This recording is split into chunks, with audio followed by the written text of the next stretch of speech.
Hello বন্ধুরা, হরে কৃষ্ণ, জয় জগন্নাথ। কেমন আছে সবাই?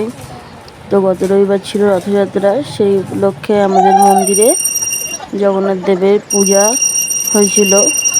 তো সেখানে গিয়ে জগন্নাথ দেবকে স্নান করে নিলাম, উপোস ছিলাম, পুজো করেছি। তো এই যে সব জগন্নাথ দেব, বলরাম, সুভদ্রাকে তাদের নতুন বস্ত্র পরিয়ে দিল। সাজ কমপ্লিট হয়ে গেছে। এবার ঠাকুরমশাই তাদেরকে তাদের সিংহাসনে তুলে দেবে, আসনে। আর এই ঠাকুরমশাই সমস্ত কিছু গুছিয়েও নিয়েছে, সবাই গুছিয়ে দিয়েছে। আমি একটু পরে গিয়েছিলাম, এই যে পুজো বসে গেছি সবাই আমরা। পুজো হয়ে গেল প্রায়। আমাদের রথটা খুব একটা বড় হয় না, ছোটোখাটো হয়, কিন্তু খুব সুন্দর হয়। আর এই যে জগন্নাথ দেবের ভোগ রেডি, সবাই প্রসাদ নিতে চলে এসেছে। পুজো কমপ্লিট হয়ে গেছে। তো তোমাদের কেমন লাগলো ছোটো ব্লগটা প্লিজ কমেন্টে জানিও।